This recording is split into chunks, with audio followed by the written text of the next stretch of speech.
खुलुमबाय गोजोन फुंबिलिनि बयनिसिमबो गाहाम हामलायनायखौ जासिहरनाय थाबाय आं सिबिरानि ब्रह्म आसा खालामो नोंथांमोनहा गासैबो मोजाङैनो दङ नोंथांमोननि थाखाय आं गोदान मोनसे भिडिअ लानानै फैबावबाय अन्नानै भिडिअखौ जोबजासिम नायलांदो जायफोर रेशन कार्डनि थाखाय एप्लाइ खालामदोंमोन बिथांमोननि थाखाय गोजोनथाव खौरां फैगौ 6 जानुवारिनिफ्राय 22 जानुवारिनि गेजेराव रेशन कार्ड राननानै होनाय जागोन मोनफ्रोमबो बियाबावनो रेशन कार्डखौ राननानै होनो थाखाय आसामनि गिबि मन्थ्रि बिथांमोननो बिबानखौ होबाय जानुवारि दानाव रेशन कार्ड होनाय जागोनबाबो जानुवारि दाननिफ्रायनो माइरंखौ मोननो हागोन फोरमायथिनो गोनांदि रेशन कार्ड मोननायजों लोगोसे 5 लाख रांनि हेल्थ कार्डबो मोननो हागोन जायनि गेजेरजों बेसेन नाङालासे सावस्रि फाहामथायखौ लानो हागोन गंसे नखरनिया बोसोरसेयाव 5 लाख रांसिम बेसेन नाङालासे फाहामथाय लानो हागोन गुबुन बोसोरफोरनि बायदि देग्लायबो गोख्रों जादों हान्थामेला बिफाना बे गोदान बोसोरखौ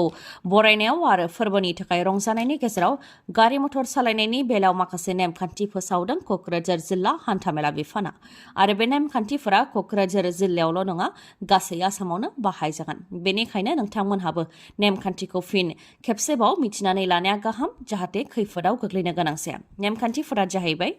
जौ लोंनानै गारि सालायोबा 10,000 रां जुरिमाना फोनांनायजों लोगोसे जोबथेसालियाव दैथायहरनाय जागोन बेयाव जेबो रेहाय होनाय जानाय नङा होननानै फोरमायथिदों गाखोग्राफोरा जौखौ लोंनो हागोन नाथाय जायखिजाया गारि मटरसाइकेल बा साखा खबब्रै गारि सालायग्रा बिथांमोनहा जौ लोंनो हानाय नङा आरो बेनि थाखाय सांग्रां जानाया गाहाम होननानै मिथिहोदों मानोना जौ लोंनानै गारि सालायनायनि थाखाय गारि सालायग्राया जुदि हमजायोबा लोगो लोगोनो जौ लोंनानै गारि सालायग्राखौ जोबथेसालि फारसे लानानै थांनाय जागोन आरो बेजों गाखोग्राफ्रा जेंनायाव गोग्लैनो गोनां जागोन होननानै फोरमायथिदों मानोना जेब्लासिम गारि सालायग्रा मोना बिथांमोनहा लामायावनो नांथानानै थानो गोनां जागोन होननानैबो मिथिहोदों बेनि अनगायैबो गंसे मटरसाइकेलावनो 3 सुबुं गाखोनो मोना होननानै मिथिहोदों गंसे मटरसाइकेल बा स्कुटियाव सानैल' सुबुं गाखोनो मोनगोन आरो सानैबो हेलमेट गानथारनो नांगोन आरो बेफोर नेमखान्थिखौ फालियाबा आयेन बायदियै गोख्रों राहा लानाय जागोन होननानै फोरमायथिदों हान्थामेला बिफाननिफ्राय पुलिसनि साख्रि मावनायफोरा मिथिनानै लानाया गाहाम नङाब्ला होनो नांगोन 5 लाख रां जुरिमाना दाय गैयालासे बा जेबो जाहोन गैयालासे सोरबा सुबुंखौ एरेस्ट खालामनानै थोंजोङै आखायाव हेन्डकाप गानहोयोब्ला होनो नांगोन जुरिमाना बेबायदिनो खैफोदाव गोग्लैनो गोनां जादों पानबाजार पुलिसाबो 2 दाननि गेजेरावनो सासे उकिलनो होनो नांगोन 5 लाख रां आरो बे बिथोना गुवाहाटी हाइकर्टनि बिथोन फोरमायथिनो गोनांदि पानबाजार पुलिस आरो सासे उकिलनि गेजेराव गारि दोनथ'नायखौ लानानै नांज्लायनाय जादोंमोन बेयावनो पुलिसा उकिलखौ आखायाव हेन्डकाप गानहोनानै बिजिरसालिसिम लांदोंमोन आरो जेबो जाहोन गैयालासे बा जेबो दाय गैयालासे जेलाव दैथायहरदोंमोन बेखौ लानानैनो उकिला बिजिरसालियाव रिट पिटिशन फाइल खालामदोंमोन बे लेखायै बिजिरसालियाव बिजिरनाय जादोंमोन जेबो दाय गैयालासे बा जेबो जाहोन गैयालासे एरेस्ट खालामनाय लोगो लोगोनो हेन्डकाप गानहोनाया भारतनि संबिजिरनि आर्टिकल 21 नि बायदिब्ला हिउमेन राइट्स अदेबानि सुबुंनि मोनथायखौ सिफायनाय जादों मानोना जेबो दाय गैयालासे थोंजोङै एरेस्ट खालामनाय लोगो लोगोनो आखायाव हेन्डकाप गानहोनायजों मान सन्मान खहा जादों आरो बेजों उकिला गोबां जेंनायाव गोग्लैनो गोनां जागोन आरो बिथांनि खामानि मावनायावबो गोहोम गोग्लैगोन बेनिखायनो रांजों उकिलनि मान सन्मान खहा जानायखौ मोनफिननो हायाब्लाबो 5 लाख रां होनो थाखाय पुलिसखौ बिथोन होबाय हाइकर्टआ 2 दाननि गेजेरावनो 5 लाख रांखौ होनो नांगोन आरो बेनि थाखाय सार्टिफाइड कपिखौ आसामनि डिजिपिनो दैथायहरनाय जाखाबाय होननानै फोरमायथिदों केसखौ नांनाय गुबुन सासे उकिला लोगोसे बिथाङा फोरमायथिबावदों दि जोंनि आसाम पुलिस बा जायखिजाया पुलिसानो सोरखौबा हमोब्ला लोगो लोगोनो आखायाव हेन्डकाप गानहोयो जायखौ बिथांमोनहा गोरलैयैनो लायो नाथाय जौसिन बिजिरसालिनि नेम बायदिब्ला सोरखौबा हमनाय लोगो लोगोनो आखायाव हेन्डकाप गानहोनो मोना बेनि थाखाय मेजिस्ट्रेटनाव सिगां गनायथि लाग्रोनो नांगौ होननानै फोरमायथिदों आरो बे आयेनखौ नों आरो आं जों गासैबो सरासनस्रा सुबुंफोरा मिथिनानै लानाया गाहाम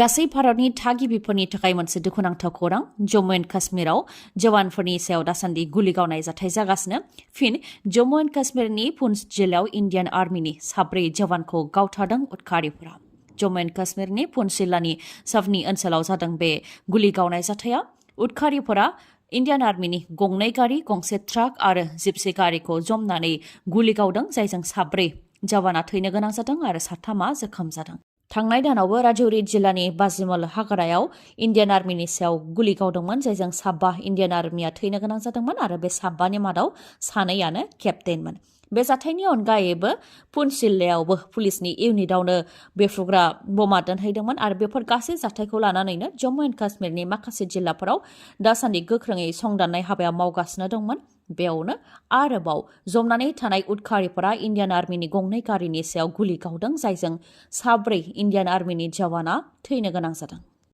क'क्राझार जिल्ला मिउनिसिपाल बर्डआ गरिब दुखुथिया सुबुंफोरनो दै सरनानै लोंनो थाखाय फिल्टार आरो त्रिपाल रानदों। गासै 600निफ्राय 700 सुबुंनि मुं फारिलाइ बानायनाय जादों। बेनि मादाव मोनसे वार्डआव 60 गोबांनो त्रिपाल आरो दैनि फिल्टारखौ राननानै होनाय जादों होननानै फोरमायथिदों। बिनिनो गं 30 दै सरग्रा फिल्टार आरो मोन 30 त्रिपाल राननानै होनाय जादों होननानै फोरमायथिदों। बेनि अनगायैबो गरिब दुखुथिया सुबुंफोरनो मोब्लिब गैयै समाव बिजाब फरायनो थाखाय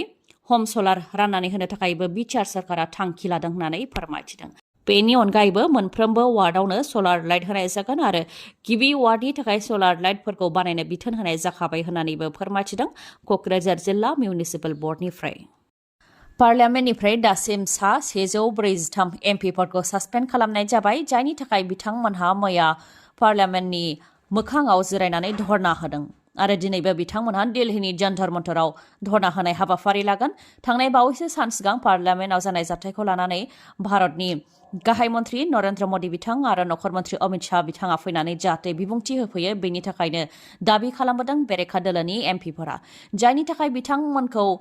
पार्लियामेन्टनि सिङाव दावराव खालामदों होननानै सासपेन्ड खालामदों आरो दासिम गासै रायजोसभा आरो लकसभानि सा 143 एमपिफोरखौ सासपेन्ड खालामबाय।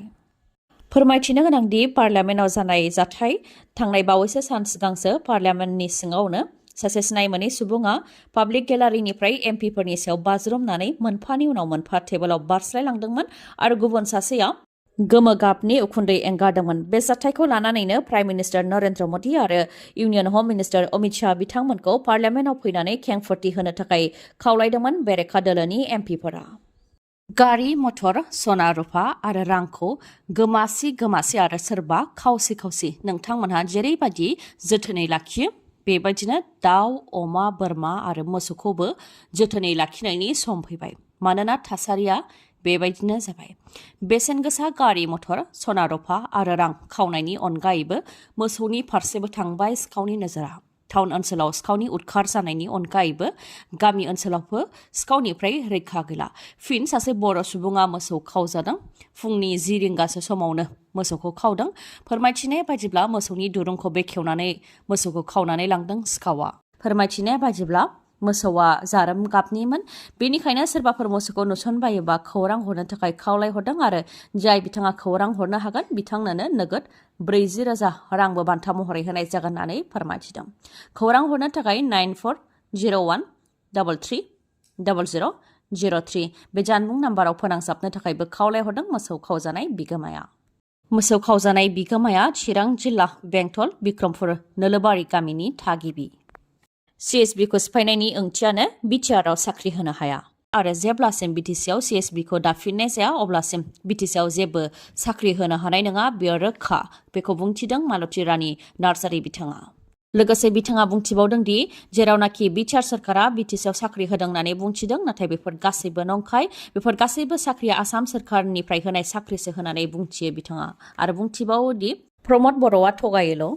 गावनि फैलुर आरो गावनि खामानि मावनो हायैखौ लानानै हाग्रामा महिलारिनि सायाव दाय जाबसिनबाय थायो। बेनिनो बिदिन्थि महरै CSBनि गेजेरजों 3rd आरो 4th ग्रेडनि साख्रि होनो हायैखौ लानानै हाग्रामा महिलारिया केस होनायनि थाखायनो बिटिआरआव 3rd आरो 4th ग्रेडनि साख्रिखौ होनो हायाखै होननानै UPPLनि माखासे दैदेनगिरिफ्रा बुंबोबाय थादोंमोन। नाथाय सानबासो सिगां प्रमद बर' बिथाङा गावनो बुंथिदों दि गभर्नरआ सासन खालामनाय समाव CSBखौ सिफायनाय जादों। CSBखौ मोजाङै दानाय जायाखै होननानै CSBखौ सिफायदों आरो बिटिसिआव जेब्लासिम CSBखौ दाफिना अब्लासिम बिटिआरआव साख्रि होनो हानाय नङा होननानै रोखायै बुंथिदों मालती रानी नार्जारी बिथाङा। लोगोसे बिथाङा बुंथिबावदों दि प्रमद बर', गबिन्द बसुमतारी आरो फेरेंगा बिथांमोननिया बिथांखि दंब्ला बा मिशन दंब्ला अमा, बोरमा मिशन, दाउ गुफुरजों बरफ बायदि लुफावनानै होनायनि अनगायै बारग' NDB बिदा फंबायफोरनि आलाय-सिलाय जानाय नखरफोरखौ अन। गोजोन गोरोबथाया बारग' NDB बिदा फंबायफोरजोंसो जादोंमोन। बेयाव प्रमद बर' बिथाङा एबसुनि आफादगिरि महरै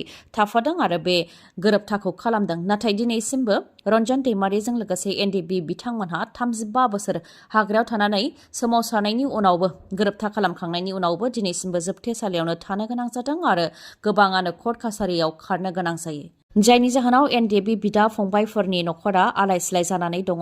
जानो गैया गथ' गथायफोरखौ फोरोंनो हायाखै जोबोद खैफोदाव दङ बेनिखायनो प्रमद बर' बिथां गोविन्द बसुमतारी आरो फेरेंगा बिथांमोननिया बिथांखि दङब्ला एनडिएफबिफोरनि आलाय सिलाय जानानै थानाय नखरखौ अन होनानै बुंथियो बिपिएफनि दैदेनगिरि मालती रानी नार्जारिया गोदान मटर साइकेल बा स्कुटि बायनो गोसो दंब्ला नोंथांमोननि थाखाय मोनसे गोजोनथाव खौरां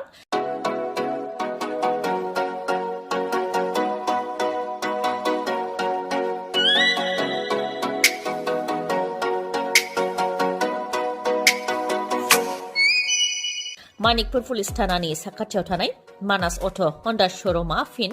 नोंथांमोननि थाखाय गोजोनथाव खौरां लानानै फैदों गोथार बर'दिन सानजों लोब्बा लाखिनानै बायदि बायदि अफार फोसावदों मानास अट' हन्डा श'रुमा अफारफोरा जाहैबाय जायखिजाया मटर साइकेल बा स्कुटि बायोबा नोंथाङा बेसेन नाङालासे गंनै हेलमेट मोननो हागोन लोगोसे बेसेन नाङालासे 5 लिटार पेट्रल मोननो हागोन आरो बेसेन नाङालासे गोजां बोथोरनि थाखाय कम्बलबो मोननो हागोन बेनि अनगायैबो नोंथाङा मोननो हागोन 1000 केशबेक अदेबानि नोंथाङा 1000 रांबो मोनफिननो हागोन अब्ला नोंथाङा गोनो गोथो जानांगौनि जेबो गोनांथि गैया थाबैनो नोंथाङा मानिकपुर पुलिस थानानि साखाथियाव थानाय मानास अट' हन्डा श'रुमनिफ्राय गोदान मटर साइकेल बा स्कुटिखौ लायनो हागोन आरो नोंथांमोननो बेखौबो मिथिहोबावोदि जायखिजाया कम्पानिनि गोजाम मटर साइकेल बा स्कुटिखौ सोलायनानै नोंथाङा गोदान मटर साइकेल बा स्कुटिबो बायनो हानायनि राहा दं बे श'रुमाव बेनि अनगायैबो नोंथाङा गोजान जानथायनिब्ला हम डिलिभारि खालामनायनिबो राहा दं बे श'रुमाव आबुङै मिथिबावनो थाखाय 7002601255 नङाबा 9101272776 बे नाम्बाराव खौरां लाहरनो हागोन गोजोन्थों दिनैनि भिडिअआ एसेनोसै गाबोन आरो गोदान भिडिअजों लोगो मोनफिनबावगोन नोंथाङा दासिमबो आंनि चेनेलखौ साबस्क्राइब खालामाखैबा अन्नानै साबस्क्राइब खालामदो लोगोसे लाइक कमेन्ट आरो शेयार खालामनो दाबाव गोजोन्थों